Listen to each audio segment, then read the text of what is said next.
दोस्तों नमस्कार। हम देखेंगे कि कैसे भारत हमारा आज़ाद होता है, क्या-क्या भारत के साथ समस्या था जब आज़ाद हुआ था और किस तरह से आर्थिक रूप से भारत आज चौथी सबसे बड़ी इकोनॉमी बना है।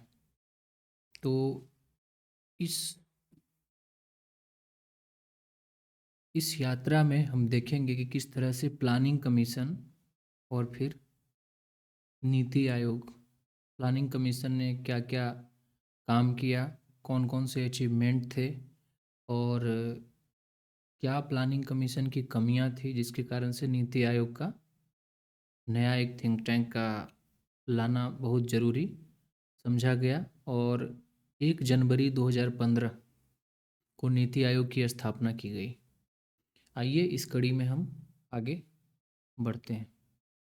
तो ये है हमारा Indian economic planning development 1950 to 1990, 1950 से 1990 के बीच में भारतीय जो प्लानिंग है, नियोजन है, उसका हम देखेंगे। ठीक है। तो from independence to eve of reform, 1991 को ईव ऑफ रिफॉर्म क्यों बोलते हैं? क्योंकि इसी समय 1991 में आया था एलपीजी, लिबरलाइजेशन, प्राइवेटाइजेशन और ग्लोबलाइजेशन। ओके, इसीलिए इसको बोलते हैं ये।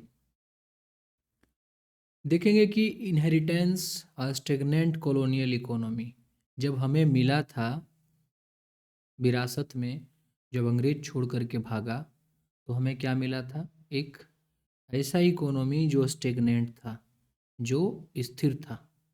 ठीक है, ऐसी इकोनॉमी जो मिली थी मुझे, हमें, भारत को, जो एक स्थिर थी, जहां भारत का लगभग 10% शेयर होता था वैश्विक व्यापार में।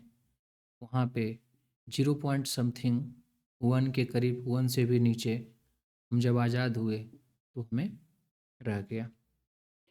करेंट स्टेटस, जब भारत आज़ाद होता है तो उस समय की क्या करेंट स्टेटस है? तो एग्रीकल्चर जो है वो प्रिमिटिव है, पुराने मेथड से एग्रीकल्चर हो रहा है। क्रिटिकली लो प्रोडक्टिविटी है, बहुत ज़्यादा, हद से ज़्यादा उत्पादकता जो है वो कम है। ठीक, इसी को मार्जिनल प्रोडक्टिविटी ऑफ लेबर कहिए या मार्जिनल प्रोडक्टिविटी ऑफ कैपिटल कहिए, दोनों में भारत क्या है? एग्रीकल्चर में बहुत पीछे है। लगभग 75% लोग और भारत के जीडीपी का 75% के आसपास कहाँ पे? एग्रीकल्चर शेयर कर रही है। ठीक है। इंडस्ट्री का बात करें तो बहुत ही वीक इंडस्ट्रियल बेस है, क्योंकि when industrialization was in Europe, deindustrialization occurred in India. जब विश्व में, जब यूरोप में इंडस्ट्रियलाइजेशन हो रहा था 18वीं और 19वीं और 20वीं शताब्दी में, तो विश्व में, भारत में क्या हो रहा था? डी इंडस्ट्रियलाइजेशन हो रहा था, बी औद्योगिकरण। ठीक है, हमारा मैन्युफैक्चरिंग जो हैंडीक्राफ्ट इंडस्ट्री है वो बर्बाद हो चुका था, ये हम देखे थे। सोसाइटी का बात करें तो रैम्पेंट पॉवर्टी, अनएम्प्लॉयमेंट, बहुत गहरी बेरोजगारी और गरीबी देखने को मिला। ठीक है। हाल फिलहाल में एक फॉरेनर ताजमहल देखने आया था, उससे तो खुद ही वो कपल बात कर रहा था अपने आप में कि बेबी, ताजमहल इंडिया में क्यों है? तो उसने जवाब दिया कि क्योंकि ताजमहल ब्रिटेन में नहीं ले जाया जा सकता था, ये भारी है इसीलिए। ये ह्यूमरस सुनने में लग सकता है, लेकिन अंग्रेज किस तरह से हमारे सारी रिसोर्सेस को एक्सप्लॉइट किए और यहाँ से ले गए, ये जग जाहिर है। ठीक है। इनहेरिटेंस में हमें क्या मिला? विरासत में एक स्टेगनेंट इकोनॉमी मिला औपनिवेशिक शासन में। अब कोई भी राष्ट्र अगर इस तरह की परिस्थिति से गुजर रहा हो तो क्या चाहता है? चाहता है कि इकोनॉमिक डेवलपमेंट हो, सोशल जस्टिस के साथ, सामाजिक न्याय के साथ आर्थिक विकास हो। ये कोई भी देश चाहता है। ठीक है, तो ये हो गया। रिक्वायरमेंट इसके लिए क्या है? तो सिस्टमेटिक स्ट्रक्चरल चेंज चाहिए, मतलब ढांचागत बदलाव का ज़रूरत है। तो यही ढांचागत बदलाव जो है हम देखेंगे कि किस तरह से होता है। 1950 में प्लानिंग कमीशन, 51 में पहला 5 ईयर प्लान, 51 टू 56 होता है। और किस तरह से हमारा 5 ईयर प्लान नेहरूवियन एरा के समय में, मतलब 1951 टू 1964 के आसपास जब नेहरू जी चले गए यहाँ से, तब से किस तरह से इंदिरा गांधी के समय में जब नेशनलाइजेशन फिर से होने लगा, बैंकों का नेशनलाइजेशन, कभी सेंट्रलाइजेशन होता था, कभी डिसेंट्रलाइजेशन होता था, किस तरह से राजीव गांधी के समय में औद्योगिकरण, नवीनीकरण, ठीक है, इनोवेशन जो आया, कंप्यूटर आया, किस तरह से हमारा देश अ, ये संभलता है, किस तरह से हम फूड सिक्योरिटी, फूड का जो प्रॉब्लम है उससे उभरते हैं 1960s 1965 के आसपास, जब ग्रीन रिवॉल्यूशन आता है, हरित क्रांति आती है, ये सब हम देखेंगे। ठीक है, चलिए। तो यहाँ पे हम लोग देख लिए blueprint of mixed economy, जहाँ दुनिया कम्युनिस्ट, कैपिटलिस्ट और सोशलिस्ट 3 धड़ों में बटी हुई थी। India has decided to go with mixed economy, that is the mixture of capitalist and socialist. when we say about capitalist, इसका मतलब होता है कि हम मार्केट अर्थव्यवस्था में विश्वास रखते हैं। जब हम कहते हैं कि सोशलिस्ट, इसका मतलब हम डेमोक्रेटिक सेटअप में विश्वास करते हैं, सोशलिस्टिक पैटर्न, समाजवाद का में विश्वास करते हैं, right to security, right to food, right to employment, ये सब का बात करते हैं। तो दोनों का मिश्रित जो रूप है उसको हमने अपनाई। ठीक है, India's third path between capitalism and socialism, ये दोनों को नहीं अपना करके उसके बीच का। दोस्तों, आपको विदित हो कि जब हमारा संविधान बन रहा था वहाँ भी हमने बहुत सारे संविधान के क्रक्स, जो अच्छे अच्छे पॉइंट्स थे, उसको अपनाए, जिससे हमारा संविधान मोटा भी हो गया। लेकिन अगर सही ढंग से इसे पालन किया जाए तो ये बहुत अच्छा है। ठीक, तो पब्लिक सेक्टर और प्राइवेट सेक्टर का मिश्रित चीज़, पब्लिक सेक्टर जब कहते हैं तो मोर देन 51% शेयर पब्लिक का होता है, गवर्नमेंट शेयर करती है। और प्राइवेट सेक्टर का मार्क बात कहें तो कैपिटलिस्ट यानी प्राइवेट सेक्टर का मोर देन 51%। ठीक है, ये होता है प्राइवेट सेक्टर का।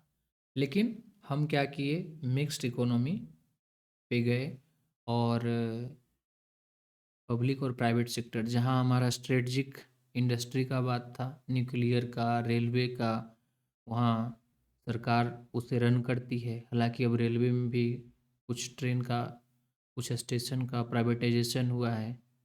ठीक है, जैसे हबीबगंज रेलवे स्टेशन, मध्य प्रदेश, रानी दुर्गावती के नाम से नया नाम उसका हुआ, तो वो जो है प्राइवेट रेलवे स्टेशन है।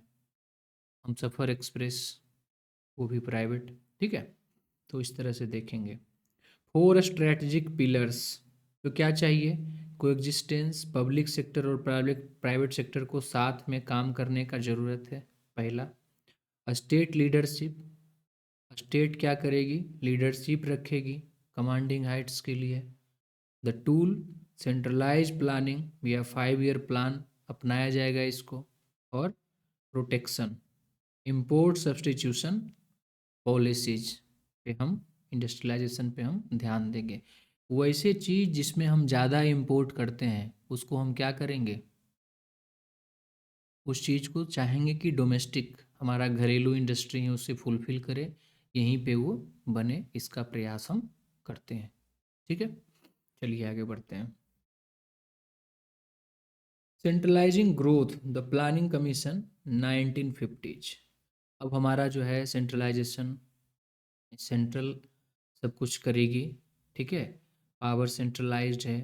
तो इसमें से क्या हो गया कि द ट्रिनिटी ऑफ गोल, क्या चाहिए, लक्ष्य 3 तरह का हमारा है। पहला ग्रोथ होगा, जिससे हमारा राष्ट्रीय आय, नेशनल इनकम बढ़ेगा।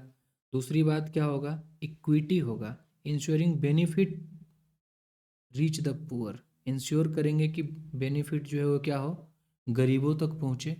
गांधी जी ने सही में कहा था कि अगर कोई भी प्लान, अगर संविधान बनाने जा रहे हो जगजीवन, इन्होंने जगजीवन राम को बोला था कि मैं तुम्हें एक मंत्र देता हूँ कि जब तुम संविधान बनाने जा रहे हो तो ये बात रखना, कोई भी चीज़ जो लाया जा रहा है क्या सबसे छोटे से छोटे तबके के पास पहुँच रहा है कि नहीं।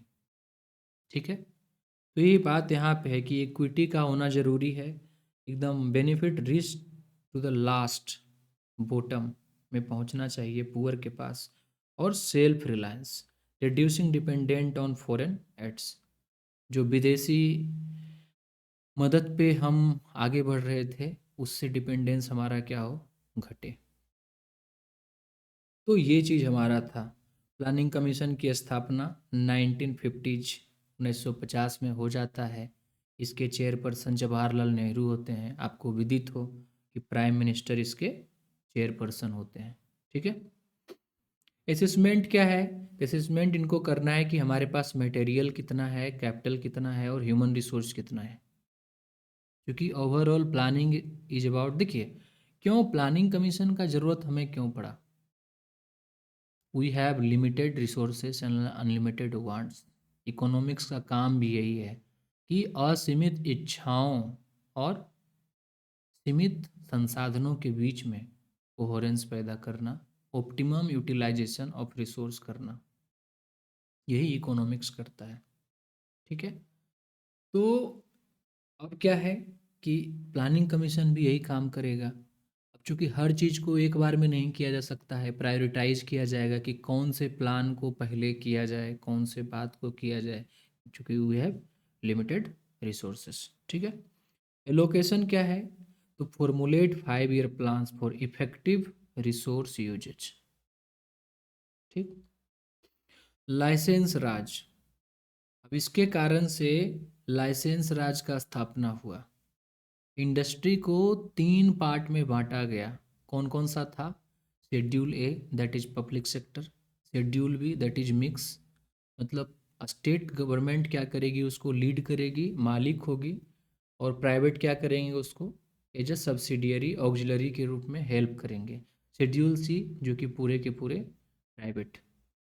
तो शेड्यूल ए में क्या होगा आपका, एक्सक्लूसिव स्टेट कंट्रोल, जैसे आर्म, एटॉमिक एनर्जी, रेल, ये सब सरकार के अंदर में है कंप्लीटली। शेड्यूल बी में मिक्स प्राइवेट, जैसे कि state lead new units,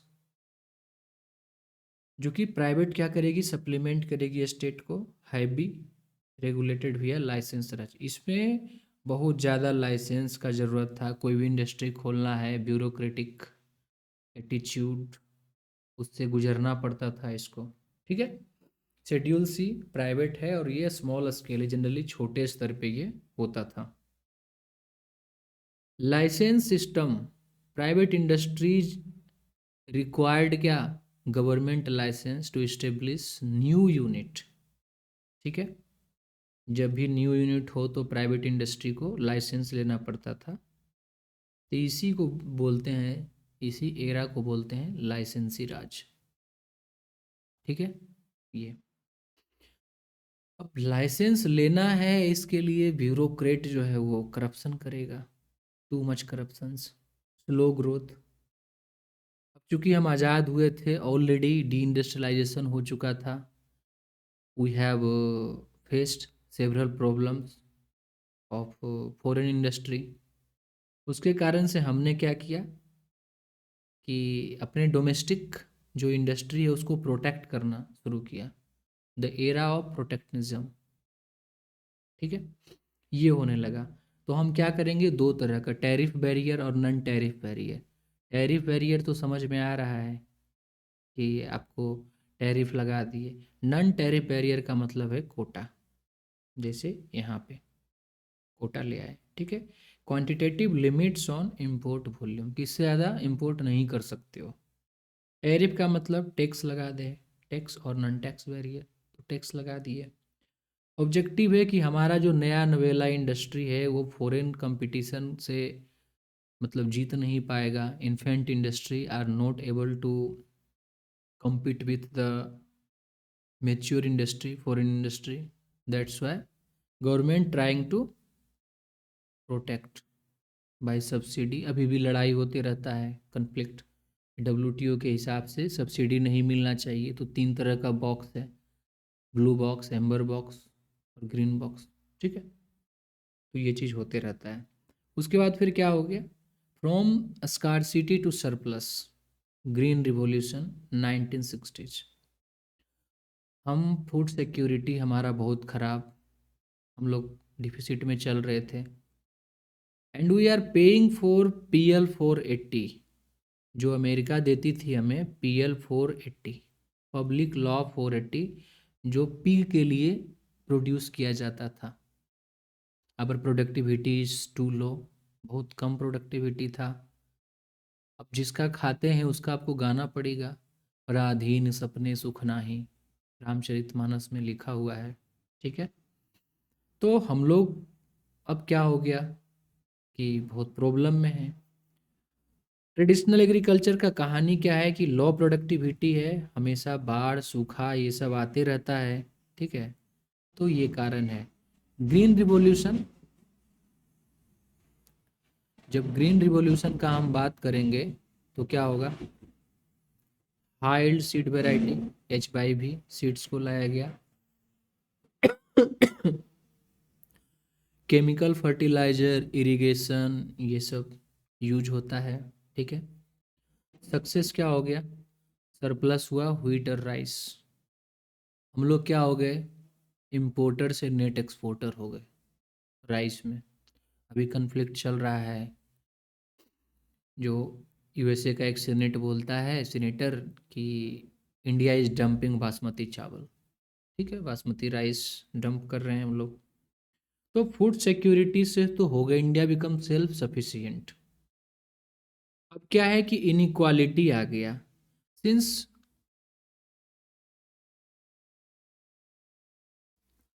since green revolution was not implemented pan India, it was not a pan India movement, pan India revolution, but it was confined to Punjab, Haryana and western UP. 3 ही जगह concise था। तो यहाँ के किसान क्या हो जाएंगे, अमीर हो जाएंगे, और बाकी जगह के क्या हो जाएंगे, गरीब हो जाएंगे। So now we can see that they have bully power. जब कोई भी कृषि बिल आती है तो ये लोग ट्रैक्टर लेके पहुंच जाते हैं, चूँकि इनकी प्रोडक्टिविटी ज़्यादा है। बाकी यूपी और बिहार या अदर स्टेट के किसान को कोई फ़र्क नहीं पड़ता है, because they are compelled to do सब या प्रैक्टिस सब्सिस्टेंस फार्मिंग, जीवन निर्वाह कृषि करने पे वो मजबूर हैं। उसके बाद डिस्पैरिटी हो गया, wide spread gap between a small and large farmer, जो इम्प्लीमेंट किया। और किसान की बहुत बड़ी समस्या भी है, वो चेंज को स्वीकार नहीं करते हैं। इंडियन फार्मर्स आर क्या, conservative in nature. They don't want to change their pattern, their crops. जबकि सॉइल हेल्थ कार्ड ये सब चीज़ जो है बनता है फिर भी।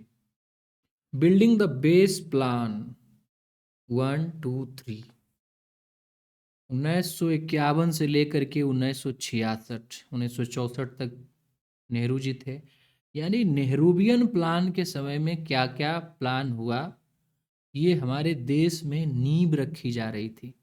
ठीक है, ये क्या था, हमारे देश में नींव रखी जा रही थी हमारे आर्थिक विकास का, हमारे देश का, मतलब कह सकते हैं ये था। ठीक है, first plan 1951 to 56, it was called based on Harrod Domar model, और एग्रीकल्चर और इरिगेशन पे जोड़ देता था, because most of the people are associated with agriculture and it's employed in agriculture and its allied activities. That's why focus was clearly on agriculture and irrigation. ठीक है, तो slogan हुआ एग्रीकल्चर फर्स्ट, कृषि पे पहला जोड़। When India has initiated second 5 year plan, that is 1956 to 61, It was based on PC Mahalanobis model. The economist who has prepared, या जो ये थे हेड कर रहे थे, लीड कर रहे थे, वो that was PC Mahalanobis. The plan was, the second 5-year plan was based on heavy industrialization. That now time has come to introduce heavy industry, to establish heavy industries in India. क्योंकि heavy industry जो है सारे industries की जननी है। एक लोहा factory लगेगा तो बहुत सारे इक्विपमेंट बनेंगे, एक फर्टिलाइजर कंपनी बनेगा, फैक्ट्री बनेगा तो बहुत सारे क्रॉप्स, बहुत सारे चीज़ जो है अपने आप आ जाएगा। तो वो जननी है। बड़े इंडस्ट्री क्या है, छोटे छोटे इंडस्ट्री उद्योगों की जननी है। थीम क्या था? Socialistic pattern of society. ठीक। Next, the last phase of Nehruvian era, the last plan of Nehruvian era, self reliant economy. हमारा जो है आत्मनिर्भर अर्थव्यवस्था। Outcomes, failure due to Chinese aggression. 1962 में हम क्या कर रहे थे? युद्ध लड़ रहे थे। ठीक है, तो ये हो गया। इंडो पाक वार 1965। तो back to back we have fought two, we have face two wars. That's why ये जो प्लान है वो क्या हो गया? फेल हो गया। ठीक। अब रीडिस्ट्रीब्यूशन एंड मॉडर्नाइजेशन बाद में जब होता है तो अब क्या हुआ? मॉडर्नाइजेशन होने लगा, चूंकि now the base of the journey has established. नींव रखी जा चुकी थी। अब हम क्या करेंगे? रीडिस्ट्रीब्यूशन होगा, मॉडर्नाइजेशन होगा लेटर प्लान्स में। दैट इज 1966 टू 1990, 1966 से 1990 के बीच में। तो सबसे पहले चूंकि हम 1962 और 1965 दो युद्ध, इंडो पाक, इंडो चाइना एंड इंडो पाक, दो युद्ध हम लोग लड़ चुके थे। That's why rolling plan holiday was implemented. Suspension of 5-year plan due to crisis replaced by annual plan. और इस प्लान हॉलीडे में क्या हो गया? एनुअल प्लान लाया गया। Fourth and fifth plan 1969 to 79 focus on गरीबी हटाओ, रिमूव पॉवर्टी, 20 पॉइंट प्रोग्राम और मिनिमम नीड प्रोग्राम ये लेकर के आया। ठीक है। फिर उसके बाद रोलिंग प्लान 1978 टू 80। क्योंकि इस समय जनता गवर्नमेंट आई, बोली हम प्लानिंग कमीशन को नहीं मानेंगे, हम क्या करेंगे?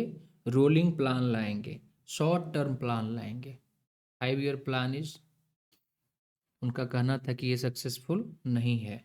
फिर सिक्स्थ और seventh plan that is 1980 to 1990, economic liberalization की ओर अब हम लोग बढ़ रहे हैं। ठीक है। फोकस क्या है?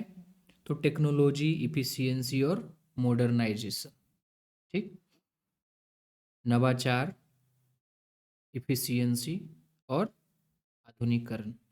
राजीव गांधी जी आते हैं और कंप्यूटर आ जाता है। तो कंप्यूटर 7th 5-year प्लान में आपका आ जाता है।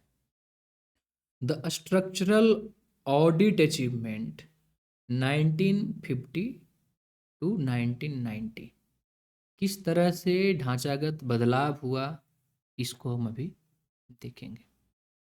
ठीक है, तो ये हम देखेंगे। नेशनल इनकम का बात करें तो क्या हो रहा था? स्टीडी और स्लो ग्रोथ था यहाँ पे। ठीक है, और जीडीपी और सेविंग रेट्स भी बहुत स्लो था, कम सेव हो रहा था। ठीक है, industrial base created a diversified industrial base, steel, energy, transport, PSU established. We have already said that कि heavy industry is the backbone of any economy. बड़े बड़े जो उद्योग होते हैं, मेटल उद्योग, लौह अयस्क का, ये क्या होते हैं? हैवी, और देश के जो है रीढ़ हैं ये। ठीक है, तो ये होता है। फिर फूड सिक्योरिटी का बात करें तो क्या होने लगा? Ship to mouth importer to self sufficient food surplus nation. हम अब क्या हो रहे हैं? फूड सरप्लस नेशन हो रहे हैं।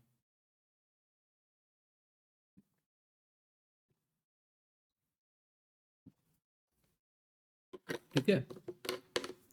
उसके बाद सोशल जस्टिस का बात करें तो एबोलिशन ऑफ इंटरमीडियरीज, जमींदार ये सब को हटाया गया, अफर्मेटिव एक्शन लिया गया। लैंड सीलिंग एक्ट, जमीन का जो है कि मैक्सिमम इतना ही रख सकता है एक परिवार, वो लाया गया। उधर विनोबा भावे अगर देखें तो भूदान आंदोलन ये सब कर रहे थे, बहुत सारे लोग जमीन दान कर रहे थे, ग्राम दान कर रहे थे। ठीक है। तो इसके कारण से क्या हो गया? इसके कारण से ये हुआ कि लोगों के पास ज़मीन आ गई। उससे क्या होने लगेगा? क्योंकि ज़्यादा ज़मीन एक के पास है तो वो उतना यूज नहीं करता है। तो मार्जिनल प्रोडक्टिविटी ऑफ लैंड जो है, मतलब ज़मीन का, भूमि का सीमांत जो प्रोडक्टिविटी है, उत्पादकता है, वो क्या हो गया? बढ़ गया। ठीक। तो ये चीज़ है। The cost of inefficiency, failure and limitations. Hindu rate of growth, ये तो जीडीपी स्टेगनेटेड है 3.5 के आसपास, लगभग 30 साल तक इसका ग्रोथ रेट यही रहा। ठीक है। लाइसेंस राज का बात करें तो the excessive regulation led to corruption, red tape और डिले। इतना ज़्यादा जो है लाइसेंस होने के कारण से लाल फीताशाही, अफसरशाही, नेपोटिज्म, भाई भतीजावाद, ये सब की समस्या जो है। और कोई भी चीज़ में डिले, पैसा नहीं दो तो डिले होगा। और ऐसे भी शुरू शुरू में कोई इंडस्ट्री लगाता है तो उसके पास पैसे की तो कमी ही होती है। ठीक। PSU, the performance of PSU public sector undertaking क्या है?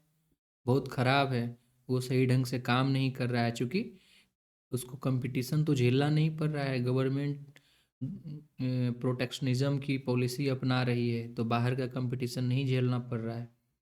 So due to inefficiency they were creating NPA, non performing asset.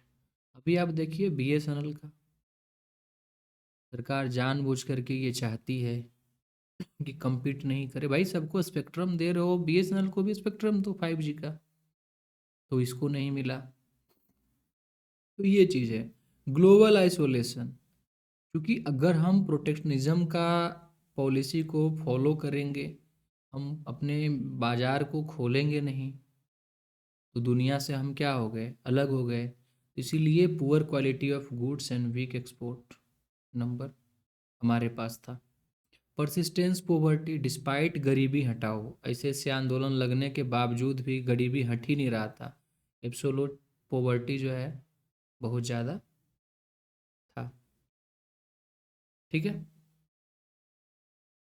Physical deficit, अब हम क्या देखेंगे? The breaking point, the economic crisis of 1990s। ये सब समस्या जो ऊपर से चलते आ रहा था, अभी क्या होगा? ये गहरा जाएगा ये समस्या बहुत ज़्यादा। कैसे गहराएगा?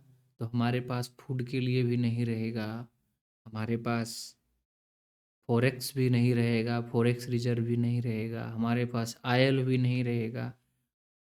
हम क्या करेंगे? एनर्जी क्राइसिस से हम जूझ रहे होंगे। ये सब समस्या आएगा। तब 1991 में हम क्या करेंगे? एक रिफॉर्म लेके आएंगे, और यही रिफॉर्म जो होगा वो लिबरलाइजेशन, प्राइवेटाइजेशन और ग्लोबलाइजेशन होगा। यानी उदारवाद के बाद निजी लाएंगे, प्राइवेटाइजेशन और ग्लोबलाइजेशन। ठीक है। निजीकरण, उदारीकरण, उदारीकरण, निजीकरण और वैश्वीकरण। ठीक है। ये लाएंगे। तो फिस्कल डिफिसिट 1990 में क्या हो रहा था? हम स्पेंड ज़्यादा कर रहे थे, रिवेन्यू हमारे पास कम था, क्योंकि व्यापार वगैरह हम कर नहीं रहे थे। बैलेंस ऑफ पेमेंट हमारा बहुत ख़राब, इंपोर्ट ज़्यादा कर रहे थे, एक्सपोर्ट नहीं के बराबर। आप इस नाव से देख सकते हैं, भारत मात्र इतना एक्सपोर्ट कर रहा है, इंपोर्ट हो रहा है बहुत ज़्यादा। ठीक है।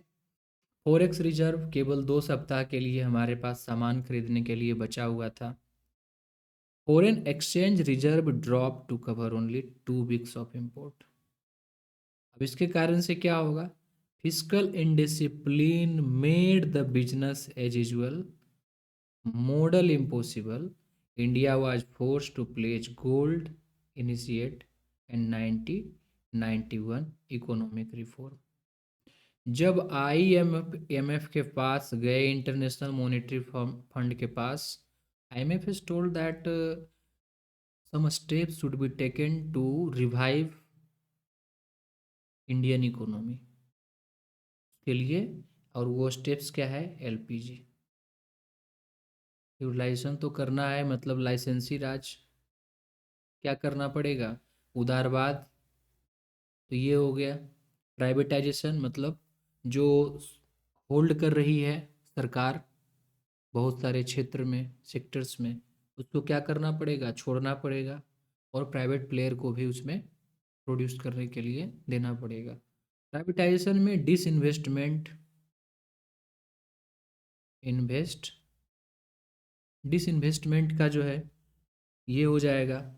उसके बाद ग्लोबलाइजेशन, अब अपना बाज़ार खोलिए ताकि विदेशी सामान भी आए, और यहाँ की इंडस्ट्री जो अंडर परफॉर्म कर रही थी अब क्या करेगी? कंपटीशन देखेगी, झेलेगी, या तो टिकेगी, टिक गई तो ठीक है, नहीं टिकी तो डिसइन्वेस्टमेंट हो जाएगा, प्राइवेट प्लेयर उसको प्रोड्यूस करेंगे। बीमारू इंडस्ट्री को झेलना नहीं है, ये चीज़ है। उसी में पैसा क्या हो गया हमारा? रुपया डिग्रेड, जिसको बोलते हैं डेप्रिसिएट कर गया, और यही रिफॉर्म था LPG। मॉडल क्या था? तो हम अगर समराइज करके देखें तो क्या हो जाएगा? मॉडल 5 ईयर प्लान अपनाए थे हम लोग, और ये 5 ईयर प्लान का जड़ कहाँ था? USSR, United Soviet socialist Republic, जो अभी रसिया है, ठीक उसी तरह का ये। स्ट्रैटेजी शुरू में क्या किए? एग्रीकल्चर पे दिए, प्रोटेक्शनिज्म को लेकर के चले हम, PC महालनोबिस मॉडल बाद में हैवी इंडस्ट्री को लेकर के आया, ये सब रहा। सक्सेस, हाँ जी, सक्सेस हमें मिला, सेल्फ सफिशिएंसी मिली हमें कृषि के क्षेत्र में। हम जहाँ इम्पोर्टर थे, किसी तरह से अपना पेट चला रहे थे, हम एक्सपोर्ट करने लगे। फेलियर क्या हो गया? तो फेलियर यही हुआ कि 1991 आते आते हमारा इतना करप्शन बढ़ गया लाइसेंसी राज में। हिंदू रेट ऑफ ग्रोथ बताया गया यहाँ पे कि 3.5% लगभग 30 साल तक ये ग्रोथ रहा। ठीक है, तो देख सकते हैं BOP क्राइसिस हो गया हमारे पास, केवल 2 सप्ताह का फॉरेक्स रिजर्व था, ये सब। आइए सारे प्लान को एक बार देखते हैं, फर्स्ट टू 12 5 ईयर प्लान, बारी बारी से। तो ये पीरियड जो हम आज़ाद हुए थे 1951 टू 56, ये जो प्लान था Herald Domar model, first agriculture first का नारा दिया गया, और भाखड़ा नांगल डैम जो है इसमें बनाया गया। नेहरू जी कहते थे कि डैम जो है वो जननी है, ठीक है, मंदिर है भारत के प्रगति का। 1956 टू 61, 1956 से second 5 year plan, PC Mahalanobis model, socialistic pattern के आधार पे स्टील प्लांट भिलाई दुर्गापुर इसमें लगाया गया। 1961 टू 66 फिर PC महालनोबिस का ही आइडिया था, और ये क्या था? सेल्फ रिलायंस, आत्मनिर्भरता की ओर स्लोगन। ठीक है, फेल ड्यू टू वार, 2 युद्ध हो गया, सीनो इंडिया मतलब चाइना और इंडिया के बीच में, और इंडो पाक। तो 1962 और 1965 के बीच में जो 2 युद्ध हुआ, उसके कारण से ये फेल हो गया। तो 1966 से 69 में क्या आया आपका? प्लान हॉलीडे, इसी में एनुअल प्लान आया। क्राइसिस मैनेजमेंट, चूँकि जो क्राइसिस आया था उसको मैनेजमेंट करने का बात कर रहे थे, और उस समय सबसे बड़ा क्राइसिस था फूड सिक्योरिटी का, जो कि ग्रीन रिवॉल्यूशन के रूप में आया, हरित क्रांति के रूप में। दोस्तों 1969 से 74 के बीच में जो प्लान आया, ठीक है, ये प्लान क्या है आपका? फोर्थ 5 ईयर प्लान है। ये जो प्लान है वो फोर्थ 5 ईयर प्लान है, ठीक है। और इसको गादगिल फॉर्मूला के नाम से भी जाना जाता है। इसमें स्लोगन आया निकल करके, ग्रोथ विथ स्टेबिलिटी, ग्रो करेंगे स्थिरता के साथ, यानी लॉन्ग टर्म ग्रोथ का बात किया गया। और यहीं पे बैंकों का राष्ट्रीयकरण हुआ, नेशनलाइजेशन फर्स्ट टाइम, ठीक है। फिर फिफ्थ 5 ईयर प्लान 1974 से 79, इसमें डायरेक्ट इंटरवेंशन का बात हुआ। अब सरकार गरीबी हटाओ के लिए कुछ ना कुछ प्लान लाएगी। जो प्लान था वो 20 पॉइंट प्रोग्राम था, ठीक है। तो ये हो गया। उसके बाद सिक्स्थ 5 ईयर प्लान आता है, और 1980 टू 85 इन्वेस्टमेंट का बात किया जाता है, मॉडर्नाइजेशन का बात होता है, लिबरलाइजेशन यहाँ पे शुरू, क्योंकि 1991 में एलपीजी आ जाएगा, तो शुरुआत इसी प्लान में देखा गया। सेवन्थ 5 ईयर प्लान में एल आपको क्या हुआ? टेक्नोलॉजी आया। इस समय राजीव गांधी आ गए थे फूड वर्क प्रोडक्टिविटी पे, टेक अपग्रेडेशन पे, कंप्यूटर आ गया सेवन्थ 5 ईयर प्लान में। एट्थ 5 ईयर प्लान में आपको एलपीजी मॉडल आया। तो फिफ्थ में गरीबी हटाओ, ठीक है, ये फिफ्थ है, गरीबी हटाओ यहाँ पे है, 20 पॉइंट प्रोग्राम है। सेवन्थ में आपको क्या हो गया? सेवन्थ में क्या हो गया आपका? तो टेक्नोलॉजी आ गया, ठीक है, कंप्यूटर आ गया भारत देश में। एट्थ 5 ईयर प्लान में एलपीजी आ गया, ठीक है। ह्यूमन डेवलपमेंट का बात होने लगा। उसके बाद पोस्ट 1991 रिकवरी, ठीक है, जो हम क्राइसिस में जूझ रहे थे अब उसको रिकवर करने का बाद 1997 से 2002 के बीच में ग्रोथ विथ जस्टिस, वृद्धि होगा न्याय के साथ, पीपल्स पार्टिसिपेशन, लोगों की सहभागिता होगी, ठीक है, और फोकस गांव पे, ठीक है। फिर टेंथ 5 ईयर प्लान 2002 से 2007 मार्केट लेड था, और मोनिटरेबल टारगेट 7.6% अचीव हो गया। 11th 5 ईयर प्लान 2012 7 से 12 वेलफेयर के बात किया गया, इंक्लूसिव ग्रोथ समावेशी विकास के बारे में, मनरेगा यहाँ पे आता है। 12th 5 ईयर प्लान 2012 से 17 सस्टेनेबल, ठीक है, फास्टर सस्टेनेबल, तेजी से सतत पोषीय विकास। और इसके बाद ये लास्ट प्लान था, इसी समय नीति आयोग आ चुका था 2015 1 जनवरी, ठीक है। तो ये चीज़ है कुछ, अगर हम याद करना चाहें इतना पढ़ने के बाद, यही देख सकते हैं कि first 5 year plan based on Harrod Domar model, जिसमें सेविंग और इन्वेस्टमेंट का बात होता था, और एग्रीकल्चर के विकास का बात किया गया। Mahalanobis second 5 year plan, third भी उसी पे था लगभग। उसके बाद 1966 टू 69 प्लान हॉलीडे, इसमें कोई प्लान नहीं बना क्योंकि हम युद्ध लड़ रहे थे। Fifth 5 year plan Indira Gandhi के समय में गरीबी हटाओ लेकर के आंदोलन आया, नारा आया।